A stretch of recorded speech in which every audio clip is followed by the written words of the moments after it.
en calma, y así como aquí en la Garita Mariposa. Mañana se estarían retomando estos bloqueos de acuerdo a lo que se ha mencionado por parte de los integrantes de este grupo de agricultores que han estado aquí en esta ciudad desde el pasado lunes haciendo estos bloqueos, tanto aquí en la Garita Mariposa, en el lado comercial, y también allá en la aduana, que se registró el día de ayer, y que pues estaríamos reportando mañana pues cómo estaría retomando estos bloqueos. Ese es el reporte desde Nogales. Volvemos contigo al estudio.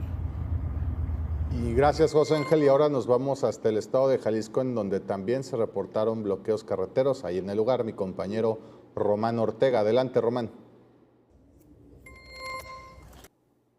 Hola, ¿qué tal? Les informo que la Secretaría de Infraestructura, Comunicaciones y Transportes confirmó que este jueves siguen los bloqueos carreteros por parte de productores campesinos en 5 puntos del estado. De acuerdo a lo que informó la dependencia federal, estos bloqueos carreteros permanecen en los municipios de Ocotlán, también en el municipio de Atotonilco y en el municipio de Gómez Farías. En estas 3 localidades son 5 puntos los que permanecen bloqueados. Esto, pues como ya lo sabemos, debido a que pues los productores campesinos no han llegado a un acuerdo con el gobierno federal en el tema del precio de la venta de la tonelada de maíz. Hay que recordar que ellos pues están pidiendo un precio de aproximadamente 7,200 pesos, ya que actualmente se les paga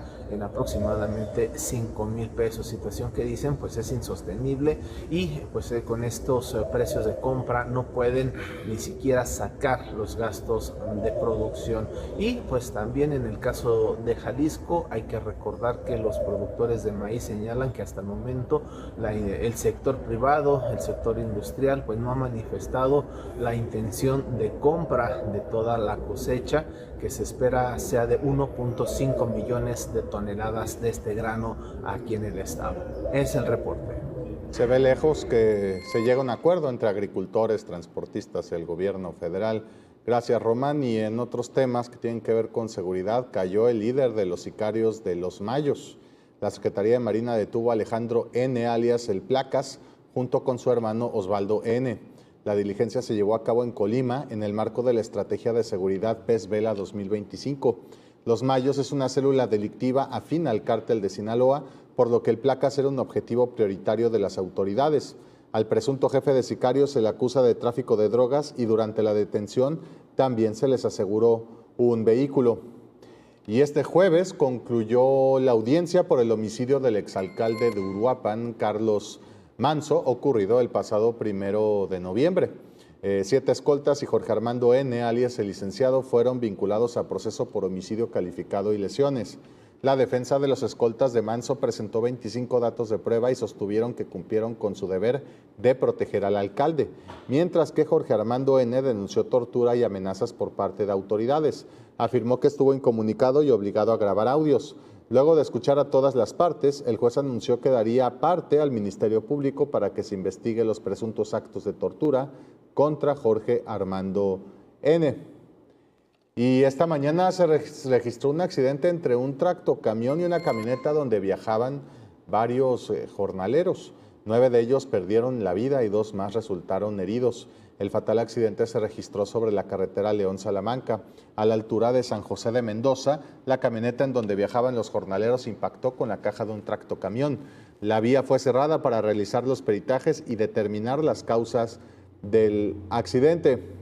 Y elementos de la Fiscalía Capitalina aprendieron a Jorge N., alias El Goofy, identificado como probable autor intelectual del asesinato del abogado David Cohen el pasado 13 de octubre de 2025 en las inmediaciones de la Ciudad Judicial en la capital mexicana. Es señalado como probable responsable de planear, coordinar y apoyar a los agresores que atacaron de manera directa al abogado mientras se dirigía a su vehículo. El agente del Ministerio Público solicitó y obtuvo la orden de aprehensión ejecutada en la Colonia del Gas, en la alcaldía Azcapotzalco.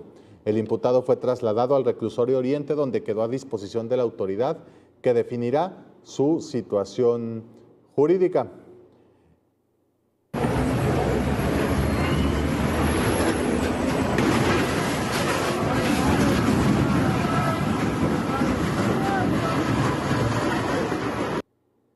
bueno, una nueva víctima de la conocida bajada del diablo en las calles de la Ciudad de México, una imagen impactante. Anoche, a través de videos virales, se registró cómo un camión de refrescos intentaba descender por esta vía cuando perdió el control y se impactó contra una residencia. El saldo preliminar fue de 2 personas heridas, daños en postes y una camioneta. Y en Zacatecas continúan los problemas magisteriales, las grillas, las manifestaciones. El sector educativo volvió a manifestarse porque buscan mejorar sus nóminas. En el lugar, mi compañera Silvia Alvarado. Adelante, Silvia.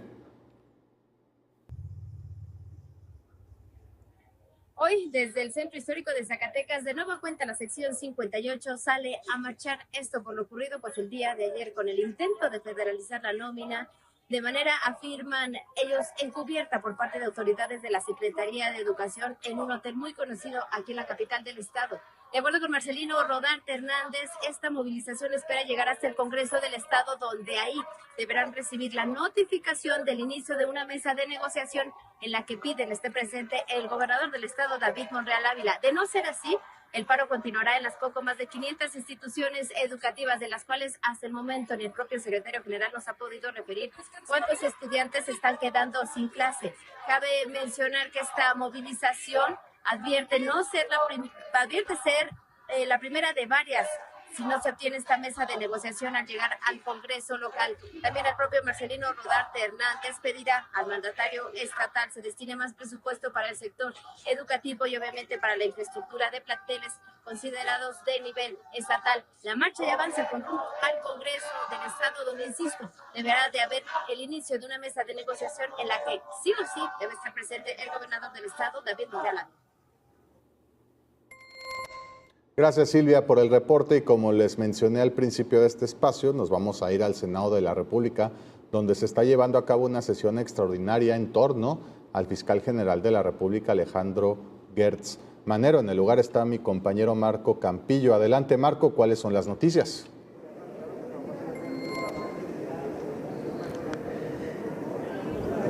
¿Qué tal, Jorge? Muy buenas tardes. Te saludo con gusto, lo mismo que a todo el auditorio. Y sí, como tú dices, una jornada que se refiere a la posible remoción de Alejandro Gertz Manero al frente de la Fiscalía General de la República. ¿Esto por qué? Porque se ha corrido un rumor desde el día de ayer, desde la noche de este miércoles, en el que se hablaba de la posible remoción o renuncia de Alejandro Gertz al frente de la FGR. Aquí en el Senado de la República, pues inició una sesión no considerada extraordinaria, sino ordinaria y poco común. ¿Por qué poco común? Porque no se había contemplado. Se habla de una carta que llegó por parte de la Presidencia de la República al senador Adán Augusto, que es el coordinador de los morenistas, y bueno, no hemos podido platicar con alguno de ellos, pero sí ha trascendido que por lo menos en esta tarde se va a platicar sobre esta posible remoción o renuncia de Alejandro Gertz Manero. En la primera parte de la sesión de este día se discutieron distintos temas, sin embargo, no se tocó en lo absoluto lo que sucedería en la Fiscalía y tampoco se habla sobre los posibles sustitutos. El procedimiento es el siguiente: la presidenta Claudia Sheinbaum tendría que presentar una terna. Esta terna se presenta ante el Senado, se hace como una prueba de idoneidad para ver cuál de ellos es el candidato más viable y al final se aprueba aquí en el Senado de la República quién sería el nuevo fiscal, pero estas son solo conjeturas. ¿Por qué? Porque no sabemos a bien ni a ciencia cierta si esto se discutirá a lo largo de la siguiente parte de esta sesión aquí en el Senado de la República. Y perdí mi comunicación contigo, Jorge, pero por lo menos es el reporte que tengo para ti. Pues gracias, Marco, por el reporte. Entonces, para decirle también a la audiencia, hasta el momento no está confirmada ni la renuncia ni la remoción del fiscal Alejandro Gertz Manero, pero en el transcurso de la tarde puede haber novedades porque también ya hay sopilotes olfateando ese cargo de un fiscal que además se ha llevado muchas críticas porque se le han caído los casos gordos como Rosario Robles, como Juan Collado, entre otros muchos. Y en otros temas, durante el tercer trimestre de este año, la población mexicana, cuyos ingresos laborales no son suficientes para costear la canasta básica de bienes y servicios en el país, se ubicó en 34.3%, es decir, 3 de cada 10 mexicanos no alcanzan a cubrir sus gastos. Esta cifra de personas en pobreza laboral refleja un avance respecto del mismo periodo del año pasado, cuando el nivel fue de 35.1%. De acuerdo con las estimaciones del Instituto Nacional de Estadística y Geografía, en términos relativos, en un año la pobreza laboral logró reducirse en 0.8 porcentuales. La problemática es significativamente mayor en las regiones rurales de México, pues el corte del tercer trimestre del año, 48.4% de la población rural se encontraba en pobreza laboral, mientras que en zonas urbanas el nivel fue de 30.2%. Con esto vamos al primer corte y regresamos a Mega Noticias.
Estamos de vuelta y lamentablemente en Poza Rica, que todavía no han salido de los problemas por las inundaciones que les pegaron en octubre, pues otra vez hay problemas, y es que se volvió a inundar por intensas lluvias, pero también por problemas de la infraestructura misma del municipio. En el lugar, mi compañera Adriana Calau tiene todos los detalles. Adelante, Adriana.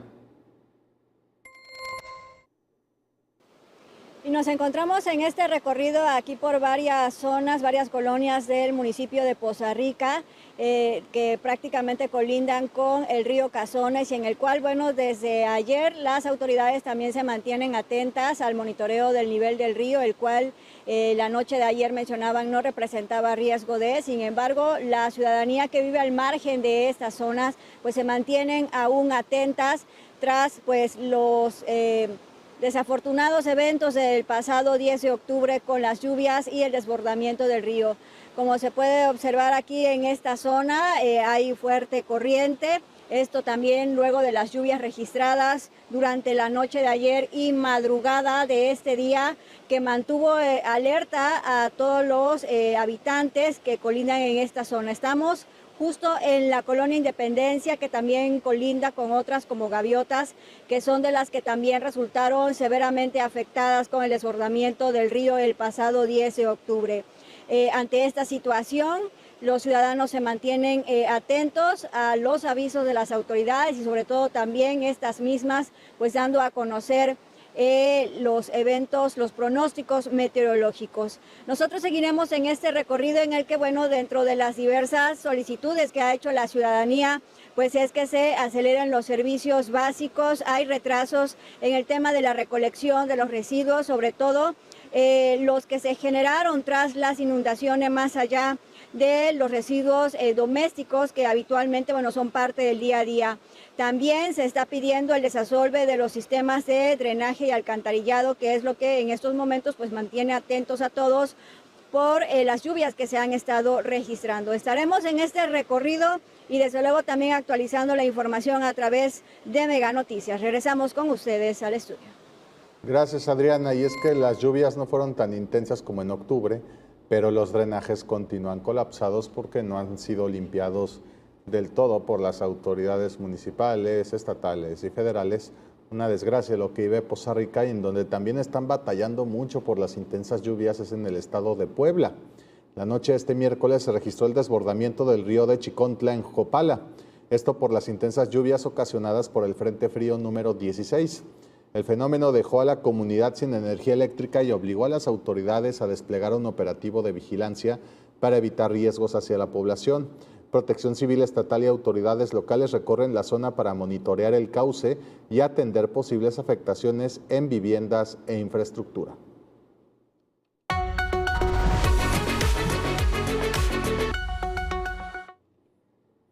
Y hablemos de un servicio público fundamental que en muchas partes del país, si no es que en casi todas, está concesionado, y es la recolección de basura, pero lamentablemente el servicio no es de calidad.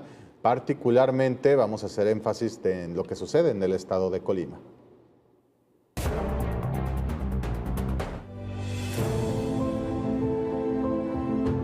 Las fallas en la recolección de ramas en la zona conurbada Colima-Villa de Álvarez cada vez son más recurrentes. Montones de residuos permanecen por días en calles y banquetas, generando focos de infección, mala imagen urbana y riesgo para peatones y automovilistas.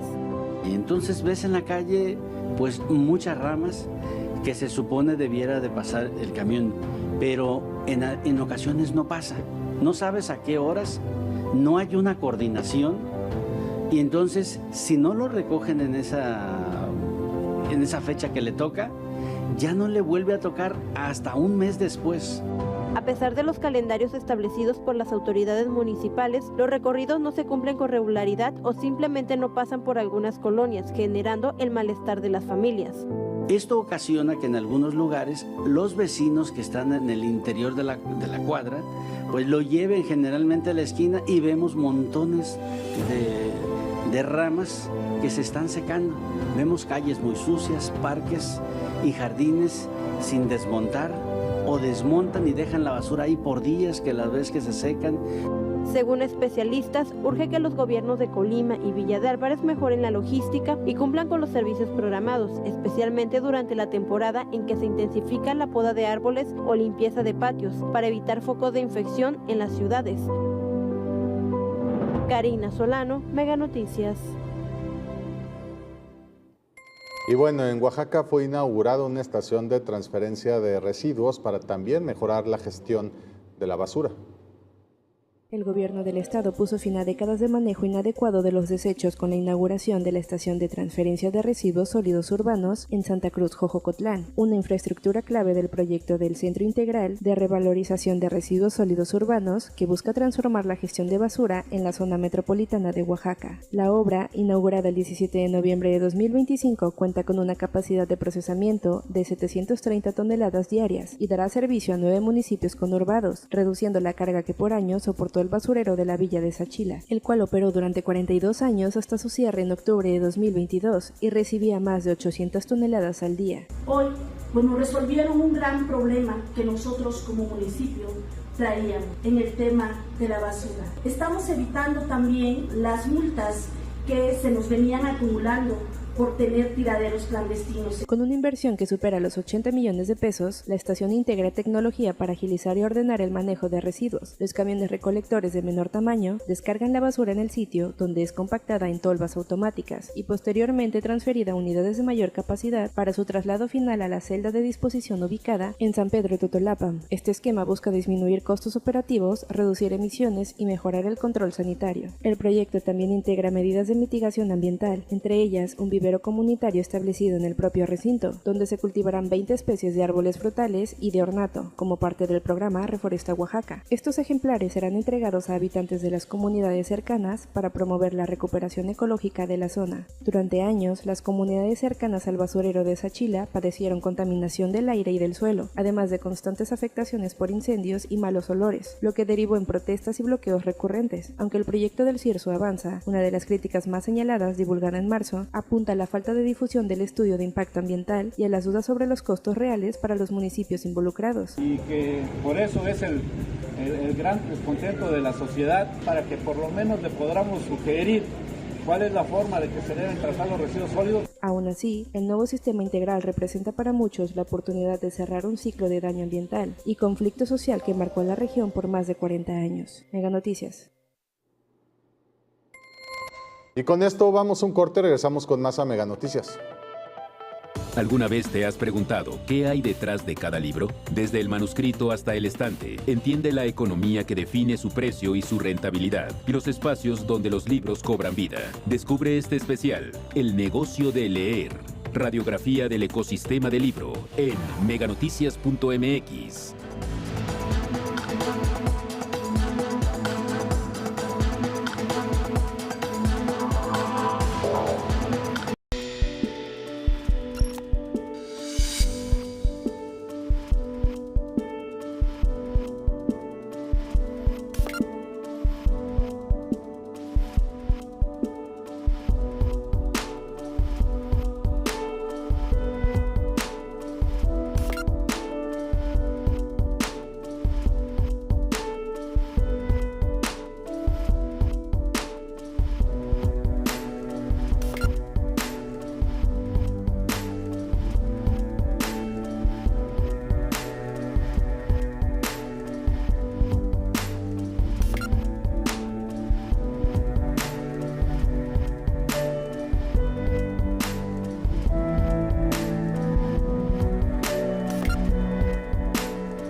Estamos de vuelta y en noticias del nuevo Papa o acerca del nuevo Papa León XIV, inició finalmente su primer viaje internacional de su pontificado con una visita oficial a Turquía. En el Palacio Presidencial de Ankara se reunió con el mandatario Recep Tayyip Erdogan, a quien destacó el papel de Turquía como puente entre Oriente y Occidente. El viaje tiene como objetivo participar en la conmemoración de los 1700 años del primer concilio de Nicea en Iznik. El Papa viajó a Estambul, donde continuó su agenda. Y bueno, les habíamos platicado en espacios anteriores sobre una tragedia monumental en Hong Kong, un incendio que hasta ayer llevaba más de 30 muertos, pues lamentablemente esta cifra ha subido mucho. luego del devastador incendio que arrasó 7 edificios del complejo Wang Fuk Court en Hong Kong. El saldo preliminar es ya de 75 muertos, 76 heridos y al menos 279 desaparecidos. El fuego se propagó rápidamente por los andamios y materiales de construcción, afectando 31 plantas de cada torre. Las autoridades continúan con labores de rescate, mientras la tragedia desata una revisión sobre la seguridad en obras de renovación urbana. Y Sarah Beckstrom, de 20 años, y Andrew Wolf, de 24, fueron identificados como los 2 agentes de la Guardia Nacional de West Virginia heridos en un tiroteo que se llevó a cabo, que sucedió cerquita ahí de la Casa Blanca, de la residencia del presidente Donald Trump. El presunto agresor, Ramanullah Lakanwal, ciudadano afgano de 29 años, fue neutralizado en el lugar. Permanece hospitalizado y bajo custodia, enfrentará cargos por intento de asesinato y posesión de arma durante un delito violento. La Fiscalía advirtió que en caso de que fallezcan los agentes, solicitará la pena de muerte. We should not have to live in fear in the nation's capital, especially by one who came here from a foreign country. Through a process that was so absurd that he came through and released into this country, as many were, knowing virtually nothing about his vetting. This is what happens in this country when people are allowed in who are not properly vetted.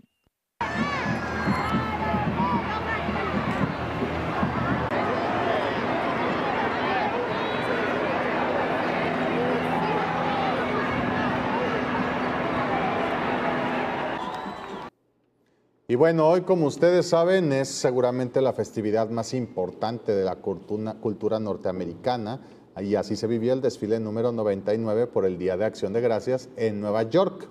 Con globos gigantes, carrozas y miles de asistentes, se llevó a cabo este festejo de una de las tradiciones más emblemáticas, si no es que la más emblemática, incluso más que Navidad, de Estados Unidos. Y bueno, también lo celebran evidentemente con cena y con juegos de NFL. Con esto llegamos al final de este espacio. Soy Jorge Espejel, los espero mañana a las 3:30 de la tarde. Pásela muy bien.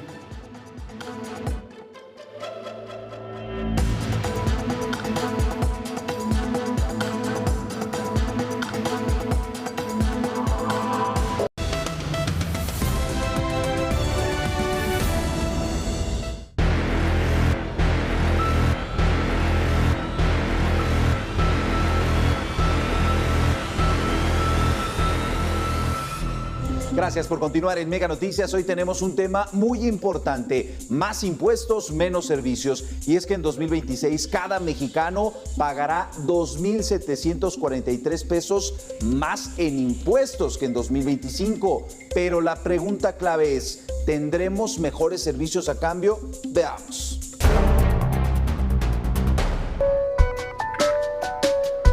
En 2026 pagaremos más impuestos sin garantía de mejores servicios públicos. Se prevé recaudar 5.8 billones de pesos, 357,000 millones más que en 2025. En promedio, cada mexicano aportará 2,743 pesos más que este año, para un total de 44,838 pesos. El gobierno está quebrado, el gobierno gastó mucho cuando no debía, y ahora estamos pagando las consecuencias. El incremento se concentra en aranceles y el impuesto sobre producción, el IEPS, que tendrán aumentos de 62 y 3.1% respectivamente. En aduanas se promete mejorar el cobro, pues aunque la tasa arancelaria promedio es de 8.4%, solo se cobra 2.9%.